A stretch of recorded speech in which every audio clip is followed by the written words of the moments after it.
ikannya mayatnya dalam pasir. Ketika keesokan harinya ia keluar lagi, didapatinya 2 orang Ibrani tengah berkelahi. Ia bertanya kepada yang bersalah itu, "Mengapa engkau pukul temanmu?"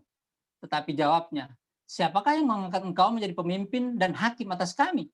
Apakah engkau bermaksud membunuh aku sama seperti engkau telah membunuh orang Mesir itu?" Musa menjadi takut sebab pikirnya, tentulah perkara itu telah ketahuan.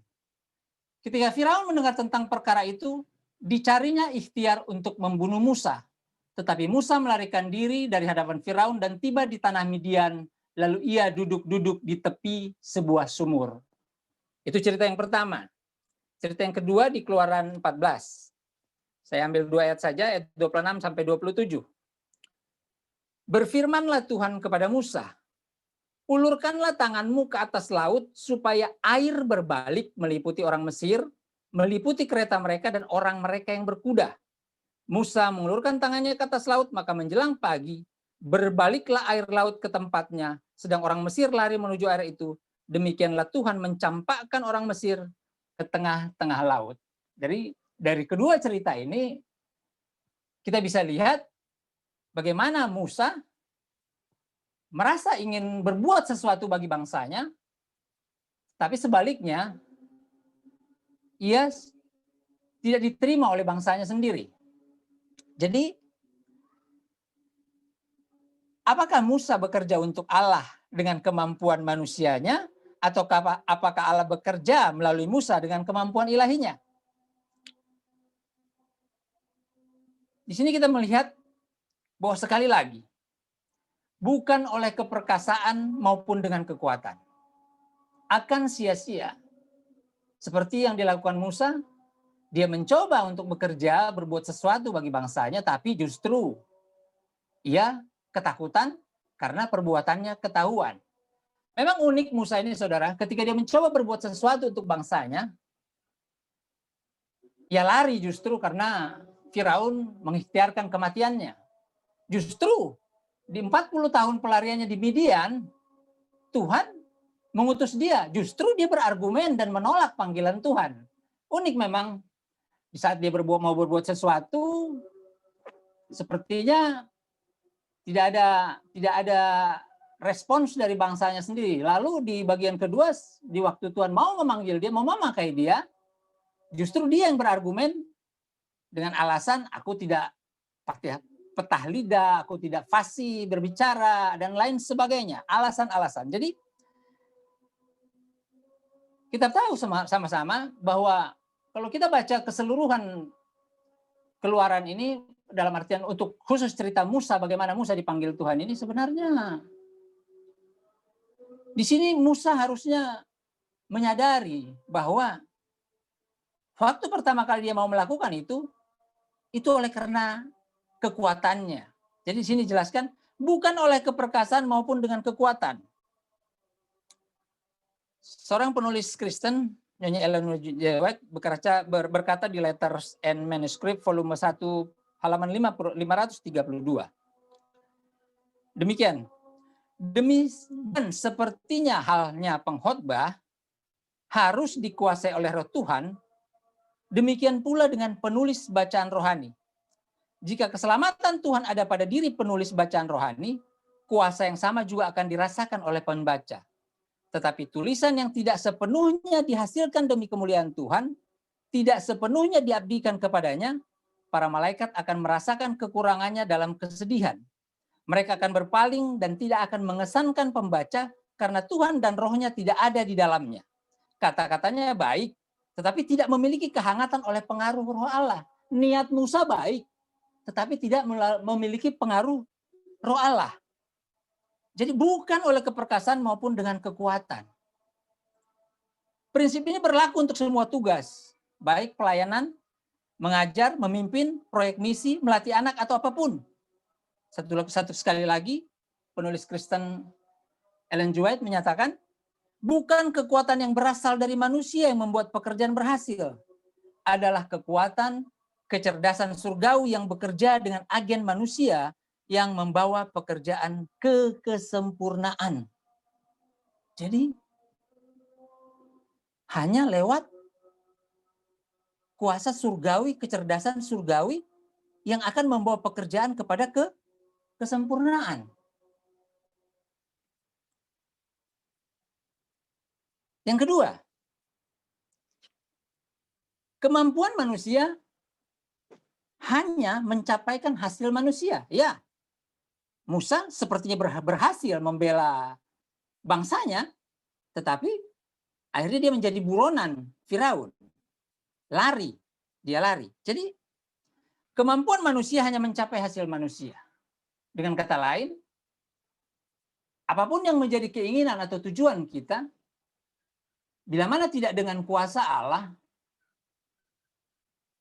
kegagalan akan menjadi bagian dari apa yang kita upayakan. Seolah-olah kita bekerja untuk Allah, nyata-nyatanya Allah tidak bekerja dalam diri kita dan memampukan kita untuk melakukan pekerjaan itu. Jadi, apakah kita, khususnya Majelis Jemaat Tuhan yang bertugas di 2021 ini, bekerja untuk Allah? Atau apakah Allah bekerja melalui kita? Mari kita bertanya pada diri kita masing-masing, tidak hanya pada semua anggota majelis, pada semua kita anggota jemaat juga kita harus bertanya. Karena total member involvement, apakah itu hanya slogan biasa saja atau hanya jadi penghias saja, atau memang ya kita semua harus terlibat dalam perluasan pekerjaan Tuhan. Dan sekali lagi, pekerjaan Tuhan ini harus dilakukan dengan kekuatan dan kuasa yang daripada Tuhan. Tanpa itu, kita rentan pada kegagalan. Efesus 2 ayat 10, karena kita ini buatan Allah, diciptakan dalam Kristus Yesus untuk melakukan pekerjaan baik yang dipersiapkan Allah sebelumnya. Ia mau supaya kita hidup di dalamnya. Ayat ini mengacu pada dua pekerjaan. Pertama, Tuhan telah menciptakan kita di dalam Kristus Yesus. Inilah hidup baru yang diberikan kepada kita dalam Kristus. Kemudian, Allah melakukan pekerjaan kedua dalam kita. Pekerjaan baik yang telah Dia persiapkan untuk kita lakukan. Pekerjaan baik Allah yang persiapkan untuk kita lakukan. Masalahnya sekarang adalah, apakah kita mau memakai cara-cara Allah dalam pekerjaan kita? Maaf kata, saya harus katakan maaf kata. Seringkali cara-cara duniawi sudah masuk ke dalam dunia pelayanan. Seolah-olah kita tidak mempercayai lagi cara Tuhan dalam melakukan pelayanan kekristenan kita. Saya harus katakan ini karena sebelum ini bertambah dan bertumbuh menjadi satu kebiasaan yang buruk, mari kita bersama-sama saling mengingatkan. Kalaupun saya mengatakan ini, firman Tuhan pada hari ini juga berkata kepada saya. Saya juga seringkali merasa, apa yang saya lakukan ini benar.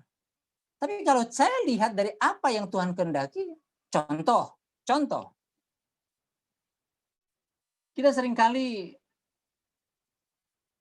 merasa bahwa kita bekerja untuk Tuhan, tetapi cara-cara kita melakukan pekerjaan Tuhan tidak sesuai dengan apa yang Tuhan kehendaki.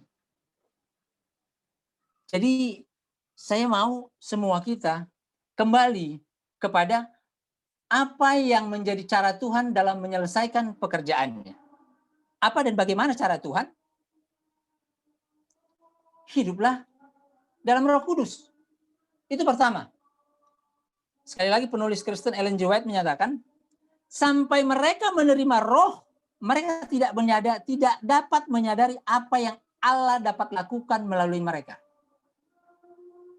Tanpa Roh Kudus, kita tidak akan bisa menyadari bahwa Tuhan bisa melakukan yang lebih bagi kita. Yang kedua, hidup dalam penyerahan penuh kepada Kristus. Sekali lagi, Kisah Para Rasul halaman 239 menulis, ia yang akan menyerahkan diri sendiri sepenuhnya kepada Allah akan dituntun oleh tangan ilahi. Sementara ia menyimpan pelajaran-pelajaran dari kebijaksanaan ilahi, suatu perintah yang suci akan dipercayakan kepadanya. Akan dipercayakan kepada kita.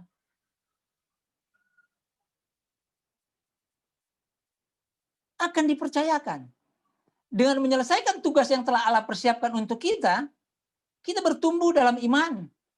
Dan kemampuan spiritual dan mental kita berkembang. Berkembang, saudara. Bahkan kegagalan kita menyimpan pelajaran berharga. Karena kita belajar bahwa tidak ada upaya manusia yang bisa berhasil tanpa Allah sebagai pusatnya.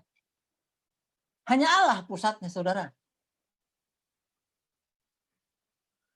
Sekali lagi, Ellen G. White dalam Kerinduan Segala Zaman, halaman 314, kemasyuran firman itu tidak ada gunanya tanpa kehadiran dan pertolongan Roh Kudus Tuhan yang terus-menerus. Terus-menerus.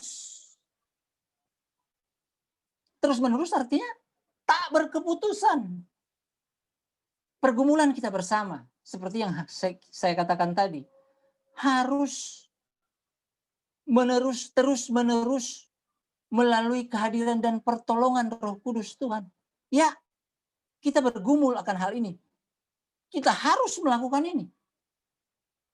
Kenapa, saudara? Karena kuncinya jelas. Hidup dalam Roh Kudus yang pertama, kedua, hidup dalam penyerahan penuh kepada Kristus. Mari kita sama-sama menyadari bahwa pekerjaan yang kita lakukan adalah pekerjaan Tuhan. Jadi, di dalam kehidupan kita sehari-hari pun, tidak hanya dalam pekerjaan Tuhan, di dalam pekerjaan kita di kantor atau dimanapun juga, kehidupan kita harus mencerminkan kehidupan yang dikendalikan oleh Roh Kudus. Bagaimana mungkin kita melakukan pekerjaan Tuhan, melibatkan Tuhan dalam apa yang Dia percayakan kepada kita seperti judul ini? Apakah Allah bekerja melalui saya? Iya, dimanapun saya berada, Allah harus bekerja melalui saya dalam sikap, kata, dan perbuatan. Itulah yang menjadi khotbah yang hidup bagi lingkungan sekitar kita, bagi pelayanan kita. Jadi jangan ada lagi celah buat orang untuk mempermalukan kekristenan kita. Sulit? Ya, pasti. Banyak tantangan? Ya, pasti. Tak ada yang mudah, saudara, dalam hidup ini. Jadi perenungan bagi kita bersama. Bagaimana supaya kita hidup dalam Roh Kudus dan bagaimana hidup dalam penyerahan penuh kepada Kristus? Bagaimana? Bahkan ketika Yesus dari Nazaret berada di dunia ini sebagai manusia, ia bergantung setiap hari pada hubungannya dengan surga. Yesus sendiri yang adalah Allah selalu bergantung kepada Tuhan. Atau mari kita lihat seperti yang dikatakan Rasul Paulus di Galatia 2 ayat 20. Dia berkata, aku telah disalibkan dengan Kristus, namun aku hidup, tetapi bukan lagi aku sendiri yang hidup, melainkan Kristus yang hidup di dalam aku. Paulus menyerahkan otonominya dan membiarkan Kristus memimpin hidupnya. Dia menjelaskan, sebab aku tidak akan berani berkata-kata tentang sesuatu yang lain, kecuali tentang apa yang telah dikerjakan Kristus olehku, yaitu untuk memimpin bangsa-bangsa lain kepada ketaatan, oleh perkataan dan perbuatan, oleh kuasa tanda-tanda dan mujizat-mujizat, dan oleh kuasa roh. Saudara, selama masih ada kesempatan bagi kita, percayalah, Allah ingin melakukan hal-hal luar biasa untuk kita bisa lakukan bagi kemuliaan namanya. Rencananya jauh melampaui batas kemampuan kita sendiri. Hanya dengan hubungan doa yang konstan dengannya, kita dapat melaksanakan tugas yang telah Dia persiapkan. Dia mengundang kita. Sebenarnya tertulis di Yeremia 33 ayat 33, Yeremia 33 ayat 3, berserulah kepadaku, maka aku akan menjawab engkau dan akan memberitahukan kepadamu hal-hal yang besar dan yang tidak terpahami, yakni hal-hal yang tidak kau ketahui. Jauh daripada apa yang kita pikirkan, jauh dari ekspektasi kita, Dia akan karuniakan kepada kita. Masalahnya sekarang, maukah kita bergantung kepada Dia?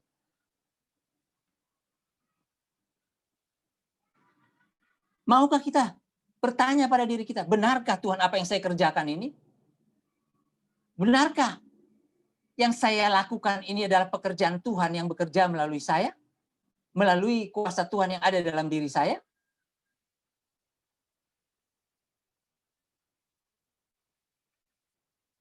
Jadi saudara-saudaraku yang kekasih, seperti yang dikatakan Efesus 2 ayat 10, karena kita ini buatan Allah diciptakan dalam Kristus Yesus untuk melakukan pekerjaan baik. Jadi Tuhan sudah menyediakan pekerjaan itu bagi kita. Pilihan ada di tangan kita. Pilihan ada di tangan kita. Maukah kita bekerja bagi Allah? Apakah Allah bekerja melalui diri saya?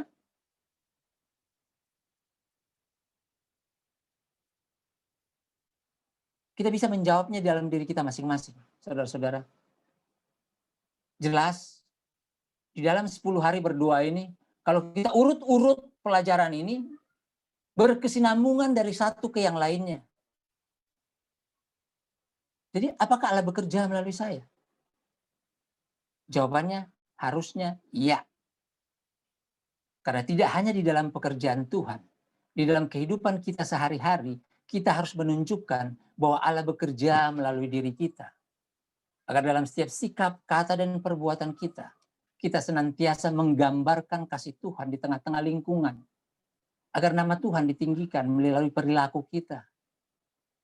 Jangan lagi ada cara-cara duniawi, cara-cara sekularisme kita bawa ke pekerjaan Tuhan. Kita tahu itu. Kenapa saudara? Supaya kita benar-benar melakukan apakah Allah bekerja melalui saya. Kita harus bertanya ini pada diri kita. Jadi, yang pertama yang kita harus lakukan adalah hiduplah dalam Roh Kudus. Kedua adalah hidup dalam penyerahan penuh kepada Kristus. Penyerahan penuh kepada Kristus. Kiranya pengabaran firman Tuhan pada malam hari ini, di hari yang ke-9 ini, boleh menjadi dorongan bagi setiap kita untuk bisa bertanya kepada diri kita,